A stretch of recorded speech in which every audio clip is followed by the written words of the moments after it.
Pim, thank you very much for being on. I appreciate you reaching out and asking questions about the show and getting on. I don't even know if I consider this a show. This is more like just me getting people on a YouTube channel to talk about things that I think are interesting, that I think may help other people. So Yep. I don't know if you guys have a production level. You and Bart have a production level that's a whole different level of I what think I you're think talking I'll about ever get him. to.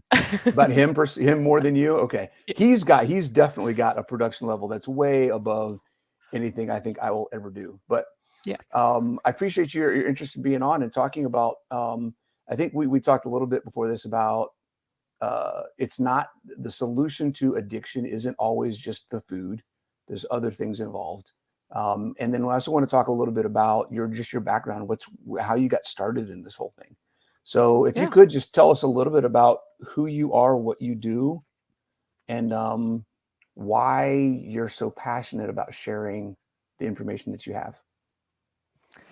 Okay, so I'm literally a coach for keto carnivores who want to stop cheating themselves and just Mm, stay consistent with the diet. hmm. And that seems to be a problem just for anyone trying to stick with any specific way of eating.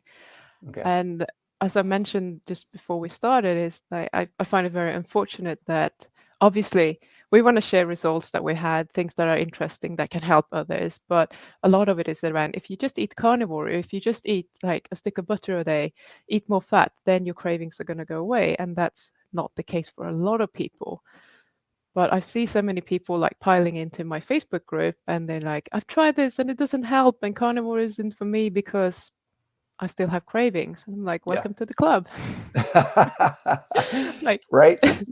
Yeah, it's crazy. I hear that all the time too, and it's one of the I haven't heard it as much recently, but I think the conversation, the words just changed, but the mindset is still there. It used to just yeah, be like you don't have to track; it's all intuitive. You just eat till you're full, then you'll be fine, and everything's going to kind of heal itself. yeah, And I haven't heard people say that as much, but I have definitely heard the conversation change more into, well, you're not getting enough fat. If you eat more fat, then that's going to make you more satiated and your cravings are going to just disappear. yeah. So similar concept, different words, but Mm. definitely I do see a lot of people that still struggle with having cravings and wondering like, why do I still have cravings? I'm eating till I'm stuffed every day at every meal, but I still crave other things. I don't understand. This is supposed to fix me. Yeah. And that's because it's not it doesn't have to do with your nutrition. It's not a nutritional deficiency. It's probably not an amino acid deficiency. It doesn't have to do with that. It's like an emotional hunger that you can't really satisfy because you're not allowing yourself to feel those emotions. And this might get some Ooh, people to just like glaze woo! over everything.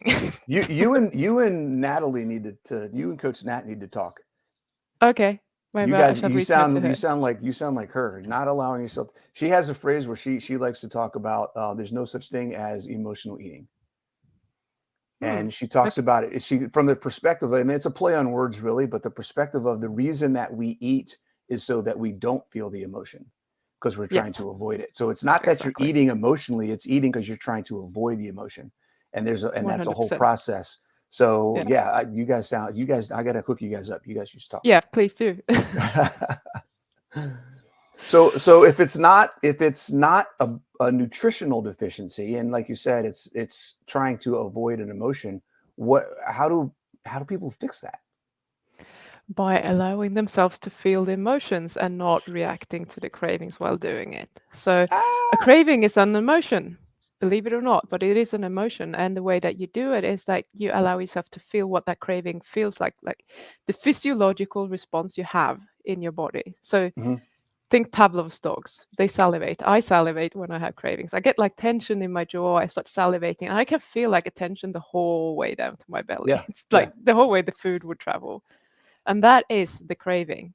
So if I can just sit with that and recognize that this is what it is, it's just a physical reaction in my body. It's not something that will force me to do anything, but I just want Mm, to escape this by eating because when I eat, all of these physiological reactions in my body is going away. I like So what you I said just there. want to Like, allow it. yeah, the emotion doesn't mean you have to do something. Just because you Crazy, feel an isn't it? emotion doesn't mean you have to react and do something crazy. It's only a trigger if you let it be a trigger, right? Yeah, Okay. absolutely. So Okay. we're retraining the brain. Like Yeah. when you have Yeah. a craving, when you feel that, I just teach my people to be okay with having it, knowing that a craving is a craving, is always going to be there, Hmm. but you can learn to just accept it and feel it, and then that's going to go on autopilot eventually. The way that you on autopilot are eating like the cookies right now, it's going to go on autopilot. Your brain is going to register all of the whole chain of events happening leading up to Hmm. the craving, including the craving, and then as a result, you're going to do nothing without having to think about it. But you Yeah. need to practice it first. I saw a video. I have a love-hate relationship with TikTok. Every other video is a complete waste of time, and then like every third or fourth video is like, oh my god, that was brilliant, I need to save that. I saw Yeah, a content creator on there yesterday or this morning, and she was out in the rain. She was walking in the rain, and she said, your emotions are like a rainstorm. Said when you walk out of the rain and you cover your face like this trying to not to get wet, and you're running around like this, you're covering your eyes, but you're still getting wet. Like you're not avoiding the emotion. You're not, you're still yeah, feeling the emotion, even if you try to avoid it. And what's happening is now you're trying to hide yourself from that emotion.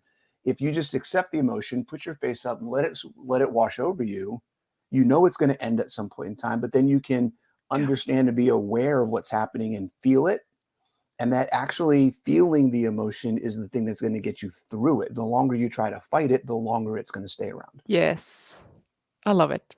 Yeah, Thanks for it saying was that. That yeah. it was such a cool, just representation of, everybody's walking around in the rain like this trying not to Mm, get wet. It's like you're still getting wet, people. You're still yeah, getting wet. It's still happening.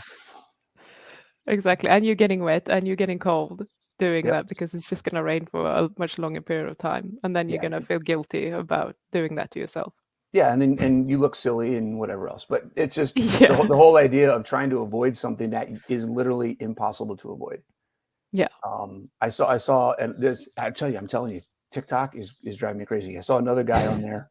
Um, I really feel bad sometimes that I get insight on TikTok and I hear people talk about things, and it's like, why is this resonating with me? He was talking about the difference between bison and cattle and beef and cows, Mhm. and that in the wild or out, when you look at herds of cattle versus herds of bison, if you look at bison, they see there's a storm coming, they actually run towards the storm, and they actually Mm. get through the storm faster because they're Yeah. going in the opposite direction. So they get wet, they get lightning, they get thunder, they get all that stuff, but they're through it on the other side like that. And cows run with the storm. So they run away from it as it's coming to them. They get tired, then they get stuck in it because they can't outrun it. So now they're in the rain and in the thunder and in this whole upheaval for a much longer period of time, and they're exhausted while they're in it. If they had just faced it and went through it, it would have been over much faster. And I that's a love lot that. like humans. We tend to make things harder and get tired through them way more than we need No kidding. All the time. to. So what are some tools? You talked about that awareness of what's going on and understanding what's happening when you're having an emotion. What are some things that people can do to be more aware of the things that are causing the cravings or how they're feeling when they're having a craving?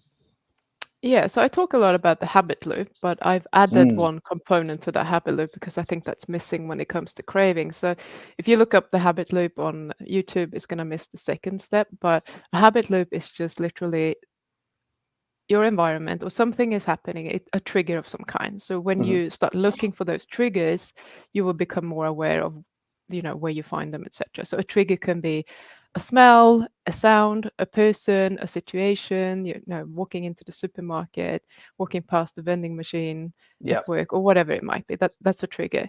And every time you're getting triggered, you will have a thought. And that's the step that I usually don't mention. But that thought might just be like, hmm, I would like some chocolate. It's usually Right. very, very simple. And Yeah. that thought will get you to have that sensation in your body, which is the craving. Because when Yeah. you have the thought, I want chocolate, you're going to be like, oh, I'm going to start drooling now. Yeah. There's a when I where there's a where I used to live. We recently moved, but where I used to live, there was a grocery store that when I was going through a phase in my life a few years ago of depression and binging and doing some and just not having a good relationship with myself and with food. Yeah. Coming out of that, to this day, I don't even go to that grocery store anymore. Just literally just driving into the parking lot makes me Mm. start thinking about where I know exactly where every piece of food I don't need to be Yep. eating is in that store. And just driving into that parking lot makes me start thinking about, okay, what's the path I'm going to take to go pick up all of these things? I'm like, I'm not even Mm. going into that store, but I'm already Yeah. thinking about what I'm going to do in that store. It's crazy. It's absolutely Yeah. crazy. It's like a massive trigger, and it just triggers you to get all the things. Yeah, Like exactly. all of the stuff. So, I mean, the only strategy is to allow yourself to feel the craving. So the way Mm. that I recommend that you're doing it is in a way that will get you to disconnect from it emotionally. And the Ooh, absolute best way to do it is just okay. physically write it down. Because when Okay. you write it down and you can see it on a piece of paper and you're like, yeah, I'm salivating, I feel tension in my jaw, there's like buzzing along, the whole way down to my stomach and it feels tense. When you write that down and you read it back and you're thinking like, why would I go and eat because I feel this? I mean, it doesn't Mm. make any sense. Hmm. Hmm. So if you were someone who didn't understand like what a craving was. And I said, well, a craving is just like I feel all of these things in my body and then I'm going to go on a binge. And you're like, what? That doesn't Right. make any sense. So we can just kind of disconnect from it emotionally for a little bit and see what's going on. Okay. And I was probably quite lucky because when I did this, for me, my cravings go away really, really quickly. Some people, unfortunately, will have to sit with it, which is a good thing in a way because those people get to practice and they get really good at it. Whereas for me, since I didn't get that practice, it probably takes me a longer time to actually get to the root of it because Hmm. they just go away when I do that. Well, I like that you said practice. It's something that it's about consistency of going through that process. Yes. People get frustrated because they're like, well, I'm trying to be more aware. I can't get these cravings to go away. I'm doing this. I'm doing that. It's like it takes time. Like habit loops. I think it was it was it. I want to say it was Atomic Habits. No, it might have been the other one, The Power of Habits. There's two really Yeah. good habits book. I think it might have been The Power of Habits, where he talks about it's not we hear people say it takes 7 days to build a habit. And he's like, it could take 3 days, it could take three Yes. weeks. It really doesn't make a difference. It's about the number of repetitions. Yeah. That's what makes a habit. It's not the time frame, it's the number of repetitions. If you can do something repeatedly without a break, the more number of repetitions you can get without a break, the faster that habit is going to be developed or broken. Yeah. And that's really Exactly. what it is. It's going to take some time. It's not, you may do 3 times and be like, okay, great. I wrote it down. I feel this. I'm not going to do it. I understand it's a physical response, a physical feeling. It's not something that I need to do. And then the fourth time, like, oh crap, I had that ice cream. Right. Mm. So, okay, let's start it over. Let's do it again. Let's try to Yeah. get to 4 times before you do it. Try to extend those number of repetitions out until Yeah, it because every becomes time you do natural. it, you are getting more practice, and this will Right. become more of a threaded path, like a habit loop that you will access on autopilot. So even Yeah. if you have a slip up, the number of times you practice, they still count. It's Yeah. no taking a step back. It's just Exactly. taking steps forward every time you Exactly. practice it. Exactly. So I And have that, like every single one in my group, yeah. their goal in 12 weeks is to have 100 allowed cravings because I know Oh, that if they interesting. can Okay. have 100 allowed cravings, they're going to be there every single time. Interesting. Okay. How do you handle the process of awareness to what's happened past tense after somebody has succumbed to a craving? That's a really good question. I love that because we want to use everything as a learning opportunity. Like Hmm. look at what happened. Like you might have been aware of what happened and you might have made a choice to eat in that moment. I don't know, but we need to know what actually happened. And then you can look at it and say, okay, what would I have liked to do different? Yeah. And then the next time you have already sort of thought it through. That's almost like your brain, when you think something through, like this is how I would have liked to handle it, it's almost like you have done it one time before. Because your Yes. brain doesn't see the difference between reality and something that you really thought about. I So that love you can that. just access that in the next time. So we Yep. want to learn from it every single time. That's the power of visualization. When you visualize Yeah. things continually, you're actually, people don't realize that just visualizing something is actually building a foundation for your brain to do it that way, to do that Yeah, thing. Um, 100%. okay. So we talk about awareness after the fact. How do you balance? Okay, you ready for this one? How do you balance having grace and accountability? Um, right. So I think you should be just like accountable to yourself. Hmm. And I think that comes from actually having a really good reason for doing what you're doing. If you don't Okay. have a good reason for why you want to stop eating the carbs, you're never going to be able to do it, no matter how much you're trying to be accountable to yourself or someone else. Yep. But if you have a strong reason for why you want to do something and you use that to motivate yourself to stay with it, it's actually most of the time quite easy to do. Mm, If you can remind yourself about the reason. Sometimes your bingo. brains are going to be like, no, no, no, I don't want to hear. I'm just going to eat ice cream. Yeah, And that's that's really hard okay. for people to understand. Sorry, that's really hard for people to understand is if you want something bad enough, nothing's going to stop you. Yeah. And very few people get to the point where they really want something so bad that they make that connection. They understand, oh, this is what it feels like to not allow excuses. Yes. When you get there, guys, like she said, like you said, I get it bumps. becomes easy. Like it's almost not hard at all to do what you need to do because you want it so bad, nothing's going to get in your way. Yeah, for sure. And I think that's really important that you get to it as well. So what I've noticed when I run my like free challenges, we always do that on day one. Like we uncover the reason for why they want to do it. Hmm. And what I've seen is that when people are getting there, every single one is getting to a very similar place. And it's just about us being our authentic self, whatever that Mm, looks like. hmm. Because we live in a society when we are people pleasing and we're just doing things for other people and we're not really taking care of ourselves. We just think about have to do things for that person or whatever. And we don't really do what we feel like we are on earth to do. And it Ooh, always I like comes to that. that place, no Yeah, matter what path you take when you do that exercise. yeah, So yeah. you're gonna know that if you say, I want to lose weight, that's never gonna motivate you to do it. Why do you want to lose weight? Why is that important to you? And you just Woo! keep digging and digging and digging until you get Yeah. there. Okay. That's when And you arrive. that sounds like a really similar process to what I do. I call it have Excellent. you've heard of the 7 levels of why? I always This use that with all my Yeah, clients. that's what It's the it's best like one. in all my workbooks and everything, just keep asking yourself that question. Why is this important to you? Why Yeah. does this even matter? And just dig till you find that thing. Okay. Yep. What are some We're on the same tips? page. Yeah, right. What are some tips that you would give people to keep that why in front of them as they're on their journey? Because people may do that one time and then 6 months from now, they're like totally forgot what it is that they said that there was the most important thing to them.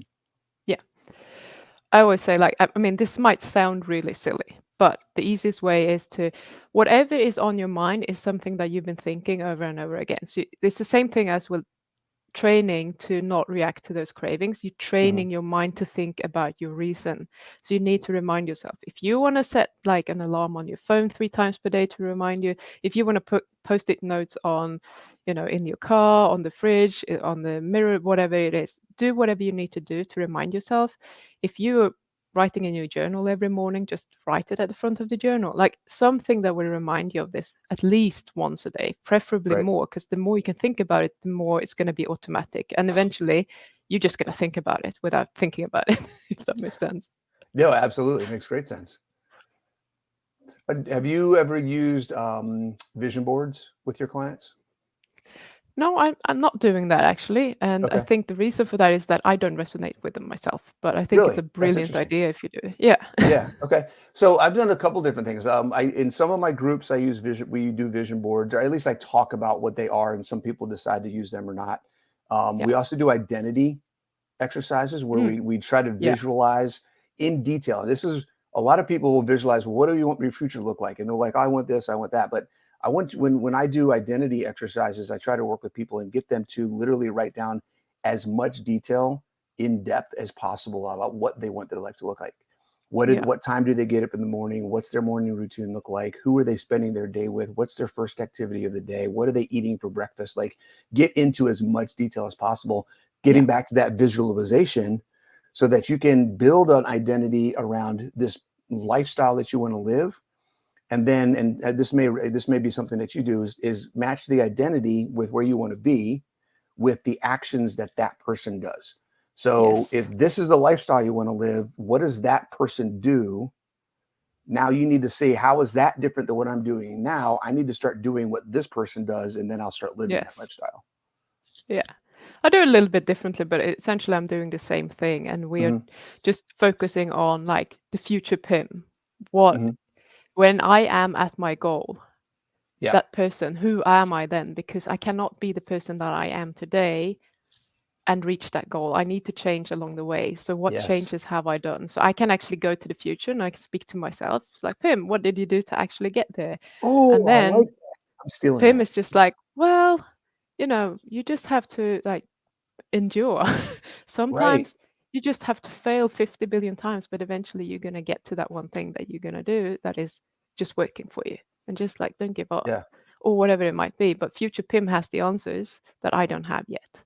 So we're Woo. just kind of imagining that person. And some people like to connect with that person when they meditate. Some people Hmm. like to do the visualization more, like just Hmm. how do I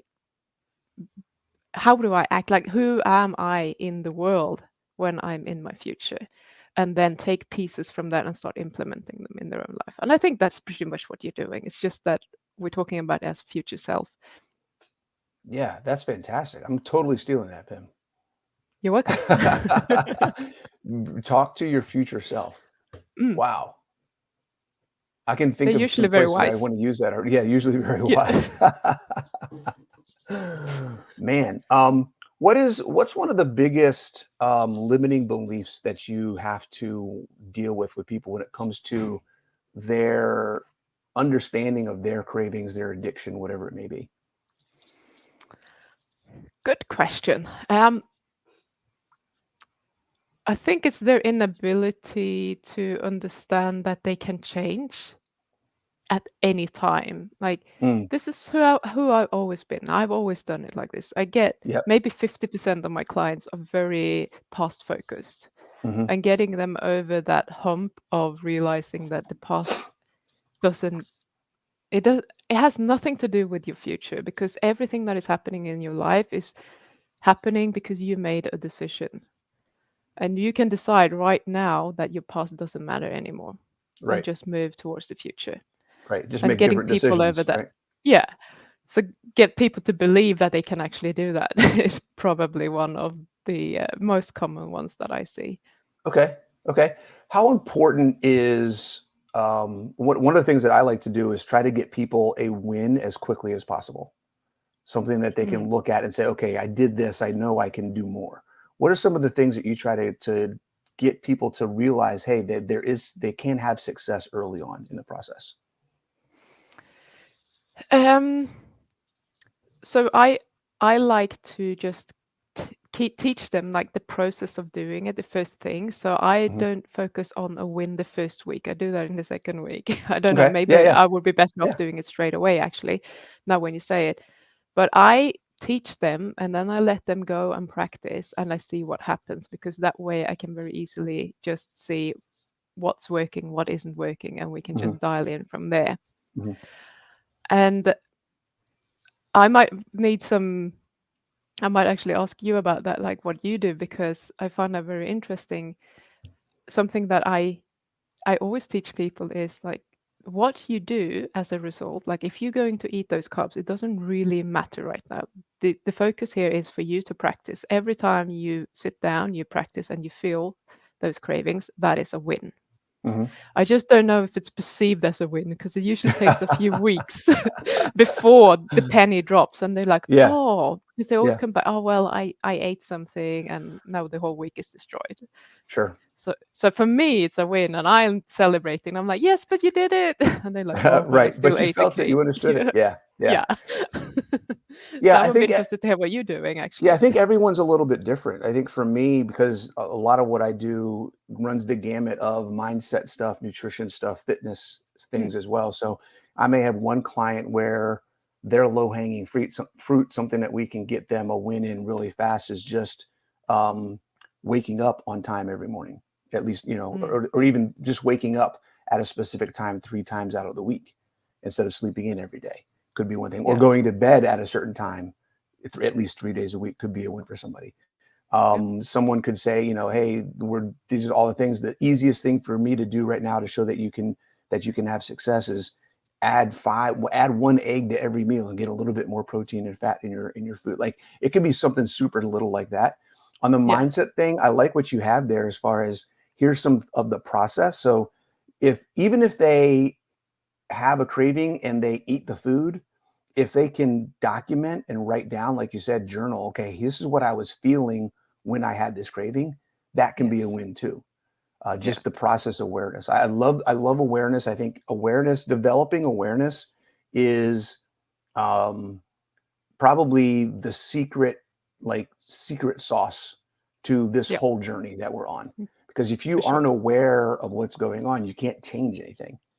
It's one of the big reasons why I'm a fan of tracking biometrics and tracking body Mm, composition and tracking macros, because if you don't have the information, you have no idea what to change. yeah. So I think I Totally. think that's another one. Just getting people to track and write down what did I eat today. Yeah. That can be a huge win, for some people. Yep. That's true. Yeah.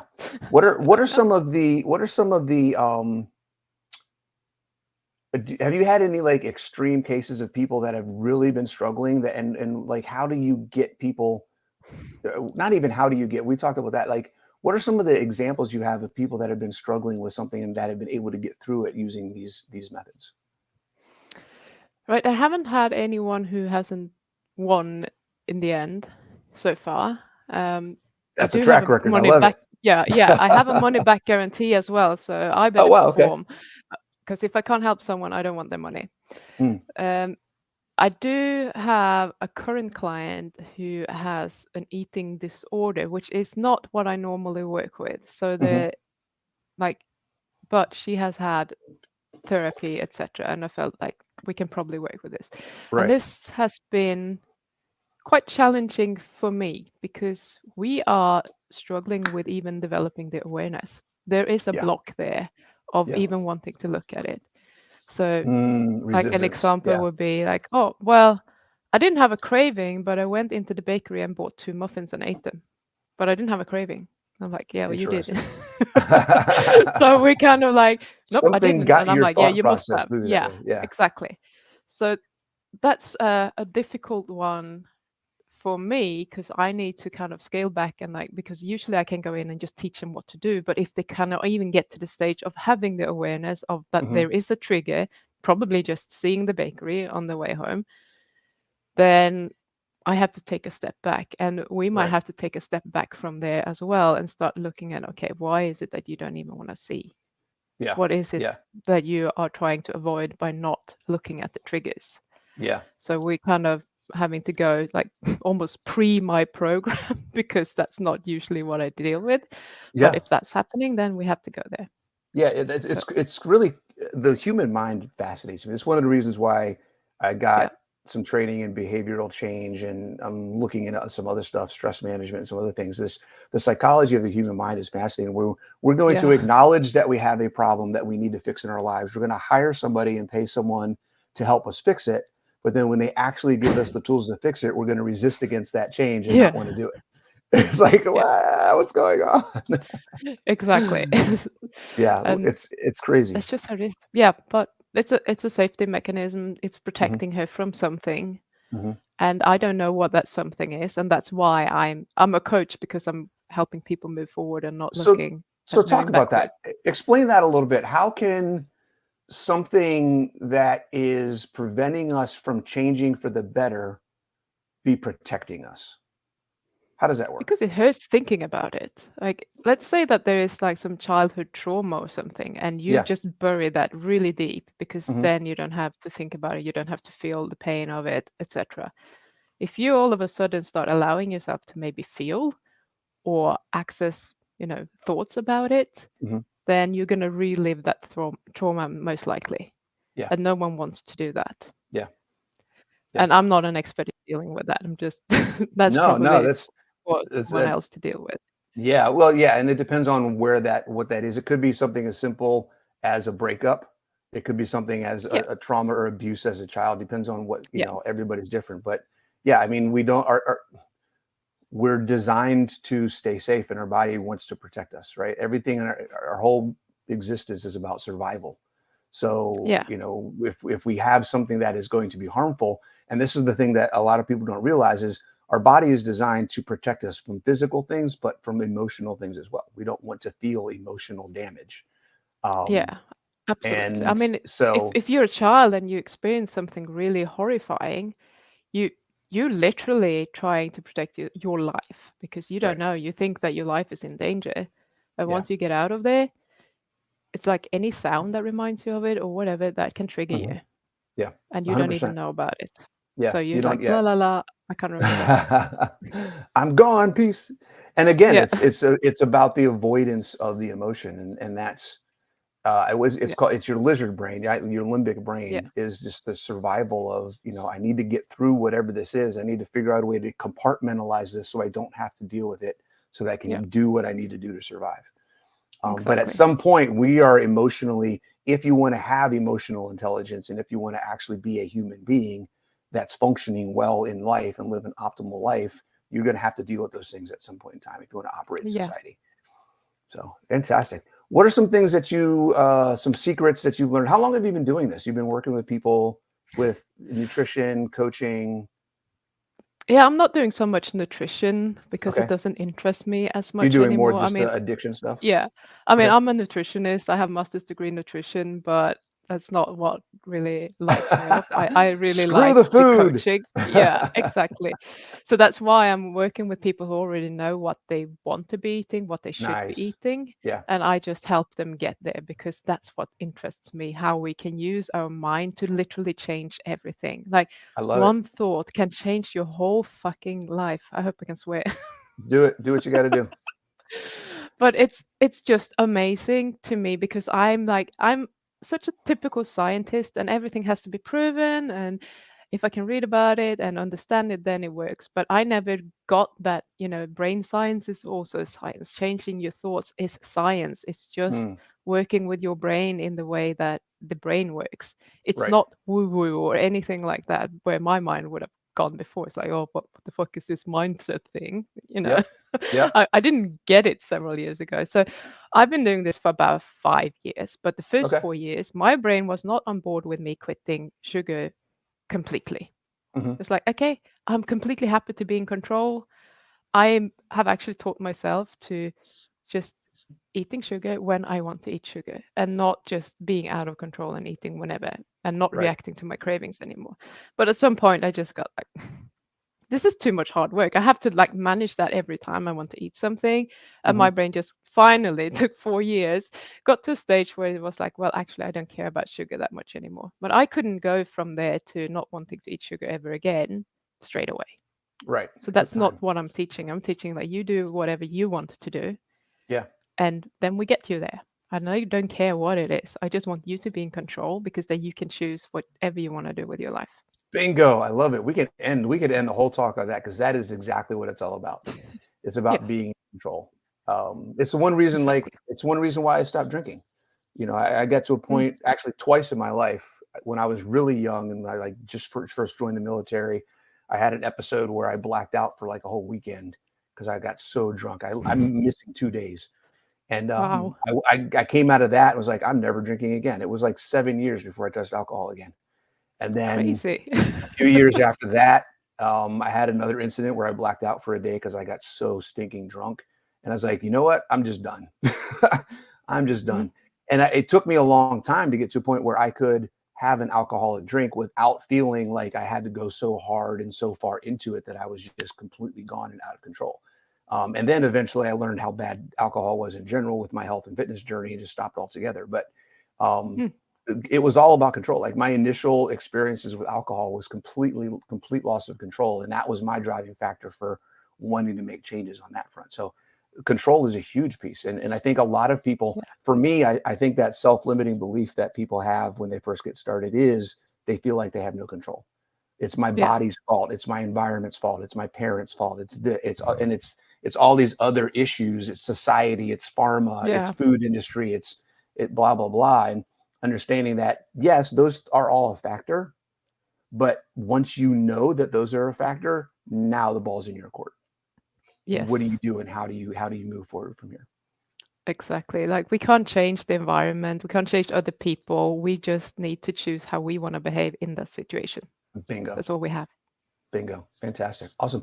Where can people find you, Pim, on the Uh, interwebs? I think the easiest thing is probably to go to my YouTube channel, which is called Pim Johnson.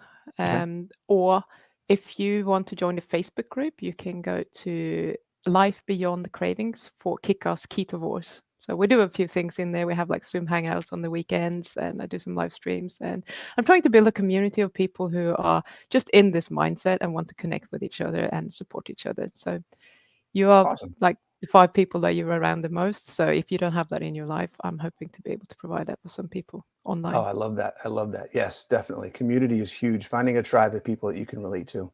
Yeah, for So sure. I'll have all that information on the description. Is there any last words you want to leave with everybody?